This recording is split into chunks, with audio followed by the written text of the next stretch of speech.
Hi hello ಎಲ್ಲರಿಗೂ ನಮಸ್ಕಾರ. ನಾನು ನಿಮ್ಮ ಅನಾಮಿಕಾ ಅನು.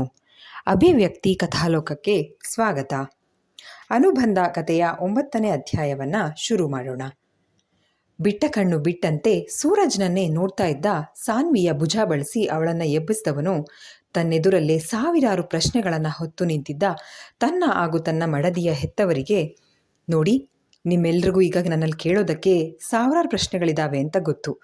ಹಾಗೆ ನಿಮಗೆ ನನ್ನ ಮೇಲೆ ಸಾಕಷ್ಟು ಕೋಪ ಬಂದಿರೋದು ಕಾಣಿಸ್ತದೆ. ಆದರೆ ಈಗ ಅದೆಲ್ಲ ಮಾತಾಡ್ತಾ ಕೂರೋ ಸಮಯ ಅಲ್ಲ. ಉಳಿದ ಮದುವೆ ಶಾಸ್ತ್ರಗಳೆಲ್ಲ ಮುಗಿಲಿ, ಆಮೇಲೆ ಸಮಾಧಾನವಾಗಿ ಕೂತು ಮಾತಾಡೋಣ. ಈಗಲೇ ನಿಮ್ಮೆಲ್ಲರ ಪ್ರಶ್ನಾವಳಿಗಳು ಶುರುವಾದರೆ ನಂದು ಮಾತ್ರ ಅಲ್ಲ, ಯುವಿ ಅಣ್ಣನ ಮದುವೆ ಶಾಸ್ತ್ರನೂ ತಡ ಆಗತ್ತೆ.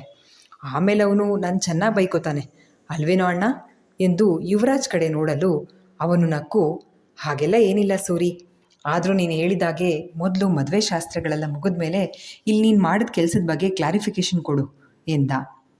ಆದರೆ ಚಾರ್ವಿಕಾ ಸುಮ್ಮನಿರಲು ಸಾಧ್ಯನಾ? 2 ವರ್ಷದ ಸ್ನೇಹ, ನಂತರ 1 ವರ್ಷದ ಪ್ರೀತಿಯ ತಪಸ್ಸು ಸಫಲವಾಗ್ತಾ ಇದ್ದ ಅನ್ನೋವಾಗ ಹೀಗೆ ಮೋಸ ಹೋದ ಭಾವದಲ್ಲಿ ಕುದ್ದು ಹೋಗ್ತಾ ಇದ್ಲು. ಏನಿದು ಬೇಬಿ, ಇದೇನು ತಮಾಷೆನಾ? ನಾನು ನೋಡ್ತಾನೇ ಇದ್ದೆ. ಅಂತರ್ಪಟ ಸರಿದಾಗ ನನ್ನ ನೋಡೋದು ಬಿಟ್ಟು ಮೊಬೈಲ್ ಸ್ಕ್ರೀನ್ ಮೇಲೆ ಕಣ್ಣೆಟ್ಟಿದ್ದೆ. ಕೇಳಿದ್ರೆ ಯಾವುದೋ ಇಂಪಾರ್ಟೆಂಟ್ ಮೆಸೇಜ್ ಅಂದೆ. ಪೂಜೆ ಮಾಡುವಾಗಲೂ ಹಾರ ಬದಲಾಯಿಸ್ಕೊಳ್ಳುವಾಗಲೂ ನಿನ್ನ ಗಮನ ಎಲ್ಲ ಬೇರೆಲ್ಲೋ ಇತ್ತು. ನಿನ್ನ ರೀತಿ ನೋಡಿ ಯಾರೋ VIP ಕಾಯ್ತಾ ಇದ್ದೀಯಾ ಅಂದ್ಕೊಂಡೆ. ಆದರೆ ಈಗ ನೋಡಿದ್ರೆ ನೀನು ಕಾಯ್ತಾ ಇದ್ದಿದ್ದು ಇವಳಿಗ? ಅಷ್ಟು ಸಾಲದು ಅಂತ ಈ ಭಿಕಾರಿಗೆ ತಾಳಿ ಬೇರೆ ಕಟ್ತೆ. ನೀನು ಮಾಡಿದ ಸರಿನಾ ಎಂದಳು ಚಾರ್ವಿಕಾ. ಮೈಂಡ್ ಯುವರ್ ಟಂಗ್ ಚಾರ್ವಿಕಾ, ಯಾರನ್ನು ಭಿಕಾರಿ ಅಂತ ಇರೋದು ನೀನು? ಇವಳು ಈಗ ಹಳೆ ಸಾನ್ವಿ ಅಲ್ಲ, ನನ್ನ ಹೆಂಡತಿ ಸಾನ್ವಿ ಸೂರಜ್ ವರ್ಮಾ. ಇವಳ ಬಗ್ಗೆ ಮಾತಾಡುವಾಗ ನಾಲ್ಗೆ ಮೇಲೆ ಹಿಡ್ತಾ ಇರಲಿ. ಇದು ನನ್ನ ಲೈಫ್, ನನಗೇನು ಸರಿ ಅದನ್ನು ಮಾಡೋ ಸ್ವಾತಂತ್ರ್ಯ ನನಗಿದೆ. ಅಷ್ಟಕ್ಕೂ ನಿನಗೆ ಹೀಗೆ ಅವಮಾನ ಆಗಲಿ ಮೋಸ ಆಗಲಿ ಮಾಡೋ ಉದ್ದೇಶ ಅಂತೂ ನನಗಿರಲಿಲ್ಲ. ನಾನು ನಿನಗೆ ಅವತ್ತೇ ಫೋನ್ ಮಾಡಿ ಹೇಳಿದೆ, ನಾವು ಸದ್ಯಕ್ಕೆ ಈ ಮದುವೆ ಕ್ಯಾನ್ಸಲ್ ಮಾಡೋಣ, ಚಿಕ್ಕ ಇಲ್ಲೇನೋ ಟೆನ್ಷನ್ ಕೊಡ್ತಾ ಇದ್ದಾನೆ ಅಂತ. ನನ್ನ ಮಾತು ಕೇಳಬೇಕಾಗಿತ್ತು ತಾನೇ ನೀನು? ಸಾಯ್ತೀನಿ ಅಂತ ಬ್ಲ್ಯಾಕ್ ಮೇಲ್ ಮಾಡಿದೆ. ಆಗಲೇ ಡಿಸೈಡ್ ಮಾಡಿದೆ, ಈ ರೀತಿ ಬ್ಲ್ಯಾಕ್ ಮೇಲ್ ಮಾಡೋ ಹುಡುಗಿನ ಯಾವತ್ತೂ ಮದುವೆ ಆಗಬಾರ್ದು ಅಂತ. ಈಗಲೇ ನನ್ನ ಕಷ್ಟಕ್ಕಾಗದೇ ಇರೋಳು ಮುಂದೆ ನನಗೆ ಸಪೋರ್ಟ್ ಮಾಡ್ತಾಳಾ? ಅದಕ್ಕೆ ನಿನಗಿಂತ ಸಾನುನೇ ನನ್ನ ಲೈಫ್ ಪಾರ್ಟ್ನರ್ ಆದರೆ ಬೆಸ್ಟ್ ಅನ್ನಿಸ್ತು. ಈಗ ನಿನಗೆ ಉತ್ತರ ಸಿಕ್ತು ಅಲ್ವಾ? ಈಗ ನನ್ನ ಮದುವೆಗೆ ತೊಂದರೆ ಕೊಡಬೇಡ. ಅಲ್ಲಿ ಹೋಗಿ ಮುಂದಿನ ಚೇರ್ನಲ್ಲಿ ಕೂತು ನನ್ನ ಸಾನ್ವಿ ಮದುವೆ ಪೂರ್ತಿ ಆದಮೇಲೆ ನಮಗೆ ವಿಶ್ ಮಾಡಿ ಊಟ ಮಾಡ್ಕೊಂಡು ಹೋಗು ಎಂದವನು ಸಾನ್ವಿಯ ಕೈ ಹಿಡ್ಕೊಂಡು ಹೋಗಿ ಹಸೆಮಣೆ ಮೇಲೆ ಕೂತ. ಸಾನ್ವಿ ಕಣ್ಣಲ್ಲಿ ನೀರು ತುಂಬಿರೋದನ್ನು ಕಂಡವನು, ಯಾಕಳೋದು ಸಾನ್ವಿ, ನಿನ್ನ ಮದುವೆ ಆಯಿತು, ನಿನ್ನ ತಂದೆ ತಾಯಿಗೆ ಯಾರು ದಿಕ್ಕು ಅನ್ನೋ ಭಯ ಅಲ್ವಾ? ಹೆದರಬೇಡ, ಮದುವೆ ಆದರೆ ಏನಂತೆ, ಮನೆಯಲ್ಲಷ್ಟೇ ನೀನು ನನ್ನ ವೈಫ್, ಆಫೀಸ್ನಲ್ಲಿ ಈಗಲೂ ನೀನೇ ನನ್ನ PA. ನಿನಗೆ ಮೊದಲಿನ ಹಾಗೆ ಸಂಬಳ ಕೊಡ್ತೀನಿ, ಅದನ್ನು ನೀನು ನಿಮ್ಮಪ್ಪ ಅಮ್ಮನಿಗೆ ಕೊಡು ಆಯಿತಾ ಅಂದವನ ಮಾತಿಗೆ ಹ್ಞೂ ಎಂದು ತಲೆ ಆಡಿಸಿದ್ಲು. ಅವಳ ರೀತಿಗೆ ಸುಮ್ಮನೆ ನಕ್ಕವನು ಪುರೋಹಿತರ ಅಣತಿಯ ಮೇರೆಗೆ ಅವಳ ಕೆನ್ನೆಗೆ ಅರಿಶಿನ ಹಚ್ಚಿ ಹಣೆಗೆ ಕುಂಕುಮವನ್ನಿಟ್ಟು ತಲೆಗೆ ಸಿಂಧೂರ ಲೇಪಿಸಿದ್ದ. ತಾನೇ ಕಟ್ಟಿದ್ದ ಮಾಂಗಲ್ಯಕ್ಕೂ ಅರಿಶಿನ ಕುಂಕುಮ ಹಚ್ಚಿ ಅವಳ ಜೊತೆಗೆ ಸಪ್ತಪದಿ ತುಳಿದವನು ಕಾಲುಂಗುರ ತೊಡಿಸಿ ಅರುಂಧತಿ ನಕ್ಷತ್ರ ಕಾಣುವ ಶಾಸ್ತ್ರವನ್ನು ಮುಗಿಸಿದ. ಹೀಗೆ ಎಲ್ಲ ಶಾಸ್ತ್ರಗಳು ಮುಗಿದ ಮೇಲೆ ತನ್ನ ಮನೆಯವರನ್ನೆಲ್ಲ ಒಂದು ಕಡೆ ಸೇರಿಸಿದ್ದ. ಮೊದಲಿಗೆ ಅವನು ಸಾನ್ವಿ ಜೊತೆಯಾಗಿ ಅನುಪಮ ದಂಪತಿ ಮತ್ತು ಜಗದೀಶ್ ದಂಪತಿ ಕಾಲಿಗೆ ಎರಗಿ, ಅಮ್ಮ, ನಿಮಗೆ ನನ್ನ ಮೇಲೆ ಕೋಪ ಇದೆ ಅಂತ ಗೊತ್ತು, ಆದರೆ ನಾನು ಏನೇ ಮಾಡಿದ್ರೂ ನಿಮ್ಮ ಮಗಳು ಒಳಿತಿಗೆ ಮಾಡಿರೋದು. ಈಗ ಇವಳು ನಿಮ್ಮ ಮಗಳು ಮಾತ್ರ ಅಲ್ಲ, ನನ್ನ ಹೆಂಡತಿ. ಹಾಗಾಗಿ ಇವಳ ಜವಾಬ್ದಾರಿ ಇನ್ಮೇಲೆ ನನ್ನದು. ನಿಮ್ಮ ಆಶೀರ್ವಾದದ ಅಗತ್ಯ ನಮ್ಮಿಬ್ಬರಿಗೂ ಇದೆ. ಹಾಗೇ ನಿಮ್ಮಿಬ್ಬರ ಜವಾಬ್ದಾರಿ ಈಗಲೂ ಸಾನುದೆ. ನಿಮ್ಗ್ಯಾರು ದಿಕ್ಕು ಅನ್ನೋ ಚಿಂತೆ ಬೇಡ. ಆಮೇಲೆ ಜಗದೀಶ್ ಸರ್, ನಿಮ್ಮನ್ನು ಮಾವ ಅಂತ ಕರಿಬಹುದಾ? ನಿಮಗೆ ನನ್ನ ಮೇಲೆ ಬೇಸರ ಇದೆ ಗೊತ್ತು. ನಿಮ್ಮ ಮಗನ್ನ ಎಲ್ಲಿದ್ರೂ ಹುಡುಕಿ ನನ್ನ ಕಂಪ್ನೀಲಿ ಕೆಲಸ ಕೊಡೋ ಜವಾಬ್ದಾರಿ ನನ್ನದು. ಈಗಲಾದರೂ ಆಶೀರ್ವಾದ ಮಾಡಿ ಎಂದು ಅತ್ತೆ ಮಾವನ ಮನಸ್ಸನ್ನು ಗೆದ್ದವನು ತನ್ನ ಹೆತ್ತವರ ಹತ್ತಿರ ಹೋಗಿ, ನಾನು ಮಾಡಿದ್ದು ತಪ್ಪು, ಆದರೆ ಏನು ಮಾಡಲಿ, ನನಗೆ ಕ್ಲಾರಿಟಿ ಸಿಕ್ಕಿದೆ ತಡವಾಗಿ. ಎನಿವೆ ಸಾರಿ, ಕ್ಷಮೆ ಕೇಳೋದು ಬಿಟ್ಟು ಮತ್ತೇನು ಹೇಳೋದಕ್ಕೆ ತೋಚ್ತಾ ಇಲ್ಲ. ನಿಮಗೇನಾದರೂ ಕೇಳೋದಿದ್ರೆ ಕೇಳಿ ಎಂದ ಸೂರಜ್. ಮಗನ ಇಚ್ಛೆಯಂತೆ ಮದುವೆ ಆಗಿದ್ದಾನೆ. ಈಗ ಎಲ್ಲರ ಎದುರು ಅವನನ್ನು ತಪ್ಪಿತಸ್ಥ ಸ್ಥಾನದಲ್ಲಿ ನಿಲ್ಲಿಸೋದು ಸರಿಯಲ್ಲ ಎಂದು ಒಲ್ಲದ ಮನಸ್ಸಿನಿಂದಲೇ ದೇವರಾಜ್ ಮಗ ಸೊಸೆಗೆ ಆಶೀರ್ವಾದ ಮಾಡಿದರು. ಸಾನ್ವಿನ ಮೊದಲ ದಿನಾನೇ ಮಗಳಂತೆ ಕಂಡಿದ್ದ ಜಾನಕಿಯವರು ಅವಳನ್ನು ಮುದ್ದಿಸಿ ಖುಷಿಯಿಂದಲೇ ಆಶೀರ್ವದಿಸಿದರು.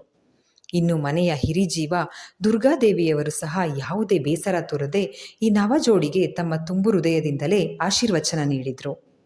ಎಲ್ಲವೂ ಒಂದು ಹಂತಕ್ಕೆ ಬಂದು ಊಟಕ್ಕೆ ಕೂತಾಗ ನೆಂಟರ ಬಲವಂತಕ್ಕೆ ಮಣಿದು ಒಬ್ಬರಿಗೊಬ್ಬರು ಊಟ ಮಾಡಿಸುವಾಗ ಸಾನ್ವಿ ಕೈಗಳು ಕಂಪಿಸ್ತಾ ಇದ್ದದನ್ನು ಗಮನಿಸಿದ ಸೂರಜ್, ಹೆದರ್ಬೇಡ ಸಾನು, ನಾನೇನು ಹುಲಿನ ಸಿಂಹನ, ಆರಾಮಾಗಿ ತಿನ್ಸು, ನನಗೆ ಆ ಲಡ್ಡು ಬೇಡ ಕಣೋ, ಜಿಲೇಬಿ ತಿನ್ಸು. ಸೂರಜ್ ಆಡ್ತಾ ಇರೋ ರೀತಿಗೆ ಸಾನ್ವಿ ಇನ್ನಷ್ಟು ಹೆದರಿದ್ಲು. ಯಾಕಂದರೆ ಅವನ ರೀತಿಯನ್ನು ಚೆನ್ನಾಗಿ ಅರಿತಿರುವವಳಲ್ವಾ ಅವಳು. ಸೂರಜ್ ಇಷ್ಟು ಶಾಂತವಾಗಿದ್ದಾನೆ ಅಂದರೆ ಒಂದು ಅವನಿಗೆ ಬಹಳ ಖುಷಿಯಾಗಿರುತ್ತೆ, ಇಲ್ಲ ಅವನಿಗೆ ಕೋಪ ಬಂದಿದೆ ಅಂತ ಅರ್ಥ. ಆದರೂ ತಾನವನಿಗೆ ಸಿಹಿ ತಿನ್ನಿಸಿ ತಾನು ಅವನ ಕೈನಿಂದ ಸಿಹಿ ತಿನ್ನಿಸ್ಕೊಂಡ್ಳು. ಮದುವೆ ಸಮಾರಂಭಗಳೆಲ್ಲ ಮುಗಿದ ಮೇಲೆ ಮನೆಗೆ ಒಡಲು ಅಣಿಯಾಗ್ತಿದ್ದ ಸೂರಜ್ ಬಳಿ ಬಂದ ಸಾನ್ವಿ ಸ್ವಲ್ಪ ಧೈರ್ಯ ತಂದ್ಕೊಂಡು, ಸರ್, ಈಗ ನಾನು ಅಮ್ಮನ ಜೊತೆಗೆ ನಮ್ಮನೆಗೆ ಹೋಗೋಕ್ಕಾಗಲ್ವಾ? ನಿಮ್ಮ ಜೊತೆಗೆ ನಿಮ್ಮನೆಗೆ ಬರಬೇಕಾ?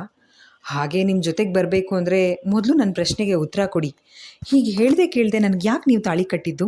ನಿಜ ಹೇಳಿ ಪ್ಲೀಸ್. ಕಣ್ಣಲ್ಲಿ ನೀರು ತುಂಬಿಕೊಂಡಿದ್ರು ಅವಳ ನುಡಿಯಲ್ಲಿ ನಡುಕ ಇರಲಿಲ್ಲ. ಪರವಾಗಿಲ್ವೇ, ನನ್ನ ಹೆಂಡತಿ ಸ್ಥಾನಕ್ಕೆ ಬರ್ತಾ ಇದ್ದ ಹಾಗೆ ಸಾನ್ವಿಗೆ ಧೈರ್ಯ ಬಂದ್ಬಿಟ್ಟಿದೆ ಎಂದು ಹೇಳಿ ಅವಳ ಸನಿಹಕ್ಕೆ ಬಂದವನು, ನಿನ್ನ ಪ್ರಶ್ನೆಗೆ ಈಗಲೇ ಉತ್ತರ ಕೊಡಬೇಕಾ? ಬೇಡ ಅನಿಸುತ್ತೆ. ಈಗ ಮನೆಗೆ ಹೋಗಿ ಮಿಕ್ಕ ಶಾಸ್ತ್ರ ಮಾಡೋಣ. ಅಂದರೆ ಅದೇ ಮನೆ ತುಂಬಿಸ್ಕೊಳ್ಳೋದು, ದೇವ್ರ ಮುಂದೆ ದೀಪ ಹಚ್ಚೋದು, ಆಮೇಲೆ ಅಂದವನು ಮಾತನ್ನು ಅಲ್ಲಿಗೆ ತುಂಡರಿಸಿ ಸಾನ್ವಿಯನ್ನು ನೋಡಿ ತುಂಟನಗೆ ನಕ್ಕರೆ ಪಾಪ ಅವಳಿಗೋ ಏನೂ ಅರ್ಥ ಆಗದೆ ಸುಮ್ಮನೆ ಅವನನ್ನೇ ನೋಡ್ತಾ, ಇವ್ರು ಯಾಕೆ ಮಾತನ್ನು ಅರ್ಧಕ್ಕೆ ನಿಲ್ಲಿಸಿದ್ದು ಅಂತ ಅವನ ಮುಖವನ್ನೇ ಪ್ರಶ್ನಾರ್ಥಕವಾಗಿ ನೋಡು ಸಾನು, ನಮ್ಮ ವಿಷಯ ಮಾತಾಡೋಕ್ಕೆ ಜೀವನ ಪೂರ್ತಿ ಟೈಮ್ ಇದೆ. ಮನೆಗೆ ಹೋದ್ಮೇಲೆ ಆರಾಮಾಗಿ ಕೂತ್ಕೊಂಡು ಮಾತಾಡೋಣ.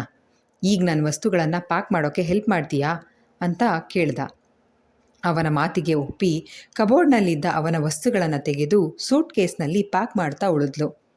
ಮಗನನ್ನು ಹುಡುಕೊಂಡು ಬಂದ ಜಾನ್ವಿ ಅವರಿಗೆ ಸಾನ್ವಿ ಹೀಗೆ ತನ್ನ ಗಂಡನಿಗೆ ಸಹಾಯ ಮಾಡೋದನ್ನು ಕಂಡು, ಎಷ್ಟು ಜಾಣೆ ಕಣೆ ನೀನು, ಮದುವೆ ಆಗಿ 1 ಗಂಟೆನೂ ಆಗಿಲ್ಲ, ಆಗಲೇ ಎಷ್ಟು ಚೆನ್ನಾಗಿ ನಿನ್ನ ಕರ್ತವ್ಯ ನಿಭಾಯಿಸೋಕೆ ಶುರು ಮಾಡಿದ್ದೀಯಾ ಎಂದು ಹೊಗಳಿದ್ರೆ, ಜಾನಕಿಯವರ ಮಾತನ್ನು ಕೇಳಿ ಪೇಲವ ನಗು ಬೀರಿದ ಸಾನ್ವಿ, ಮೇಡಮ್, ನೀವು ಹೀಗೆ ಆಶ್ಚರ್ಯ ಪಡೋ ಅಗತ್ಯ ಏನಿದೆ?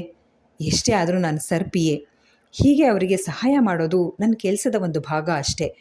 ಇವಳು ನೀರಸವಾಗಿ ಮಾತನಾಡಿದ್ದಕ್ಕೆ ಜಾನಕಿಯವರಿಗೆ ಸಣ್ಣ ಚಿಂತೆ ಶುರುವಾಗಿತ್ತು. ಆದರೆ ಅವಳ ಮಾತನ್ನು ಕೇಳಿಸ್ಕೊಂಡ ಸೂರಜ್, ಅಮ್ಮ, ಅವಳ ಮಾತನ್ನು ಸೀರಿಯಸ್ ಆಗಿ ತಗೋಬೇಡ. ಅದು ಅವಳಿಗೆ ಈಗ ಸ್ವಲ್ಪ ಕೋಪ ಬಂದಿದೆ. ನಾನು ಅವಳಿಗೆ ಹೇಳ್ದೆ ಕೇಳ್ದೆ ತಾಳಿ ಕಟ್ಟಿದೆ ಅಲ್ವಾ, ಅದಕ್ಕೆ ಅಲ್ವೇನೇ ಸಾನು ಎನ್ನುತ್ತಾ ಅವನ ತಾಯಿಯ ಎದುರಿಗೆ ಅವಳನ್ನು ಹಿಂದಿನಿಂದ ಬಳಸಿ ನಿಂತ ಅವನ ರೀತಿಗೆ ಸಾನ್ವಿ ದಂಗಾಗಿ ಹೋದ್ಲು. ಹೌದು ಕಂದ, ನನ್ನ ಮಗ ಮಾಡಿದ್ದು ತಪ್ಪೆ, ನಿನ್ನ ಕೋಪ ಸರಿಯಾದದ್ದೇ. ಆದರೆ ಅವನು ಪಾಪ ಅಲ್ವಾ, ಏನೋ ತೋಚದೆ ಹೀಗೆ ಮಾಡಿದ್ದಾನೆ. ಆದರೆ ನಿಜ ಹೇಳ್ತೀನಿ, ನಿಮ್ಮಿಬ್ರದ್ದು ಹೇಳಿ ಮಾಡಿಸಿದ ಜೋಡಿ, ನೀವಿಬ್ಬರು ಖುಷಿಯಾಗಿ ಸಂಸಾರ ಮಾಡ್ಕೊಂಡಿರಬೇಕು, ಆಯಿತಾ?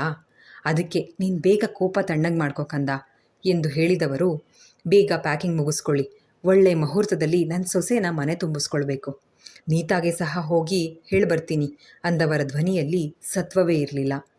ಹಿರಿ ಮಗ ಮತ್ತು ಸೊಸೆ ಬೇರೆ ಮನೆ ಮಾಡ್ಕೊಂಡು ಹೋಗ್ತಾ ಇದ್ದಾರೆ ಅನ್ನೋ ವಿಷಯ ಜಾನಕಿಯವರಿಗೆ ಬೇಸರ ತರಿಸಿದೆ ಅನ್ನೋದು ಅವರ ಮುಖಭಾವವೇ ತಿಳಿಸ್ತಿತ್ತು. ನಾನು ಚಾರ್ವಿಕಾನ ಮದುವೆ ಆಗಿದ್ದರೆ ಅಣ್ಣನ ಹಿಂದೆ ನಾನು ಸಹ ಮನೆ ಬಿಟ್ಟು ಹೋಗಬೇಕಾಗಿತ್ತು. ಆಗ ಪಾಪ ಅಮ್ಮನಿಗೆ ಅದೆಷ್ಟು ಬೇಜಾರಾಗ್ತಾ ಇತ್ತೋ.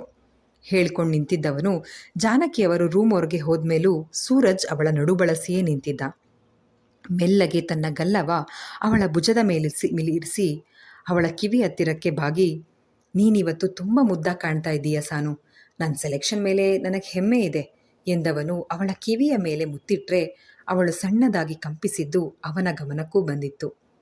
ಸೂರಜ್ನ ನಡೆಗೆ ಹೆದರಿದ ಸಾನ್ವಿ ತಕ್ಷಣ ಸೂರಜ್ ಬಳಸಿದ್ದ ಕೈ ಬಿಡಿಸ್ಕೊಂಡು, ನಾನು ಅಮ್ಮನ ಹತ್ರ ಮಾತಾಡಿ ಬರ್ತೀನಿ ಎಂದು ಹೇಳಿ ಕ್ಷಣ ಕೂಡ ಅಲ್ಲಿ ನಿಲ್ಲದೆ ಅಲ್ಲಿಂದ ಓಡು ನಡಿಗೆಯಲ್ಲಿ ಹೊರ ಹೋದರೆ ಅವಳನ್ನೇ ನೋಡುತ್ತಾ ತಲೆ ಕೊಡವಿಕೊಂಡ ಸೂರಜ್, ಒಳ್ಳೆ ಚೈಲ್ಡ್ ಸಹವಾಸ ಆಯಿತು, ಮುಂದೆ ಬಹಳ ಕಷ್ಟ ಇದೆ ನಿನಗೆ ಅಂತ ಮನಸ್ಸಿನಲ್ಲೇ ಹೇಳಿಕೊಂಡು ನಕ್ಕ. ಸಾನ್ವಿ ಹಿಂದಿರುಗಿ ಬರುವುದರೊಳಗೆ ಪ್ಯಾಕ್ ಆಗಿದ್ದ ಬ್ಯಾಗನ್ನು ಕಾರ್ನಲ್ಲಿ ಇರಿಸಬೇಕು ಅಂತ ಡ್ರೈವರ್ಗೆ ಕರೆ ಮಾಡಬೇಕು ಅನ್ನೋವಷ್ಟರಲ್ಲಿ ರೂಮ್ನ ಕದ ತಟ್ಟುತ್ತಾ ಒಳಗೆ ಬಂದ ನೀರಜ್, ವಾವ್ ಬ್ರೋ, ಎಂಥ ಮಾಸ್ಟರ್ ಸ್ಟ್ರೋಕ್, ಅಷ್ಟಲ್ಲದೆ ಇದ್ದಿದ್ರೆ ಅಪ್ಪ ನಮ್ಮ ಕಂಪ್ನಿನ ದೊಡ್ಡ ಮೊತ್ತದ ವಹಿವಾಟಿರೋ ಬಿಸ್ನೆಸ್ನ ನಿನಗೆ ಕೊಡ್ತಾ ಇದ್ರಾ? ಎಲ್ಲದರಲ್ಲೂ ಗೆಲ್ಲೋ ಚಟ ಅಲ್ವಾ ನಿಂದು? ತಪ್ಪೇ ಮಾಡಲ್ಲ ಅಂತ ಬೀಗ್ತಾ ಇದ್ದೋನು ಇವತ್ತು ಚೆನ್ನಾಗಿ ಆಟ ಆಡ್ಸೋಣ ಅಂದರೆ ನನ್ನ ಪ್ಲ್ಯಾನ್ನ ಉಲ್ಟಾ ಮಾಡಿದ್ದಲ್ದೆ ನಾನು ಕಣ್ಣಿಟ್ಟು ಹುಡುಗಿನ ಮದುವೆ ಆಗಿಬಿಟ್ಟೆ ಅಲ್ವಾ? ಆದರೂ ಒಂದು ಪ್ರಶ್ನೆ ಕಣೋ, ಅವಳ ಮೇಲೆ ಅದೇನು ಅಷ್ಟು ಕಾಳಜಿ ನಿನಗೆ? ಸೂರಜ್ ನಡೆ ಕಂಡು ಕೋಪ, ಆಶ್ಚರ್ಯ, ಕುತೂಹಲ ಎಲ್ಲವೂ ಒಟ್ಟೊಟ್ಟಿಗೆ ಆಗಿತ್ತು ನೀರಜ್ಗೆ. ನೋಡು ಚಿಕ್ಕ, ನನ್ನದೊಂದು ಪಾಲಿಸಿ ಇದೆ. ನಾನು ಯಾರ ತಂಟೆಗೂ ಹೋಗಲ್ಲ. ನನ್ನ ತಂಟೆಗೆ ಯಾರಾದರೂ ಬಂದರೆ ಸುಮ್ಮನೆ ಬಿಡಲ್ಲ. ಏನೋ ಕೋಪದಲ್ಲಿ ಸಾನ್ವಿ ಬಗ್ಗೆ ಮಾತನಾಡಿದ್ದನ್ನೇ ವಿಡಿಯೋ ಮಾಡಿ ಅದನ್ನಿಟ್ಕೊಂಡು ಬ್ಲ್ಯಾಕ್ ಮೇಲ್ ಮಾಡಿದೆ ಅಲ್ವಾ? ಒಂದು ವೇಳೆ ನಾನು ನಿನ್ನ ಮಾತು ಕೇಳಿ ನೀನು ಹೇಳಿದ ಹಾಗೆ ಮಾಡಿದರೆ ನೀನು ಅಷ್ಟಕ್ಕೆ ಸುಮ್ಮನೆ ಆಗ್ತಿದ್ಯಾ? ನನಗೇನೋ ಡೌಟ್.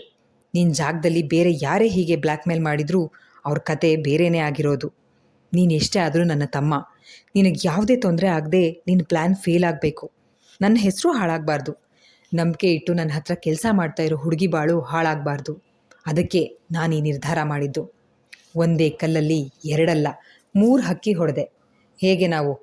ಆಮೇಲೆ ಈ ವಿಡಿಯೋ ಇನ್ನೂ ಪ್ಲೇ ಮಾಡೋ ಮನಸ್ಸಿದ್ರೆ ಮಾಡಪ್ಪ ಅಂತ ವ್ಯಂಗ್ಯ ಮಾಡಿದವನು ಸಾನು ಎಲ್ಲಿದ್ದೀಯಾ ಎನ್ನುತ್ತಾ ಅವಳನ್ನು ಹುಡುಕೊಂಡು ಹೊರ ನಡೆದ. ವರ್ಮಾ ಮನೆಯ 2 ಸೊಸೆಯಂದಿರನ್ನು ಮನೆ ತುಂಬಿಸ್ಕೊಂಡ್ಮೇಲೆ ಮನೆಯಲ್ಲಿದ್ದ ನೆಂಟರಿಗೆಲ್ಲ ಸೇರಿ ರಾತ್ರಿಗೆ ಹಬ್ಬದಡಿಗೆ ತಯಾರು ಮಾಡಿಸಿದ್ರು ಜಾನಕಿ ದೇವಿ. ವರ್ಮಾರವರ ಬೀಗರು ಅಂದರೆ ನೀತಾ ತಂದೆ ತಾಯಿ ಹಾಗೂ ಸಾನ್ವಿ ತಂದೆ ತಾಯಿ ಊಟ ಮುಗಿಸಿ ಹೊರಟು ನಿಂತಿದ್ರು.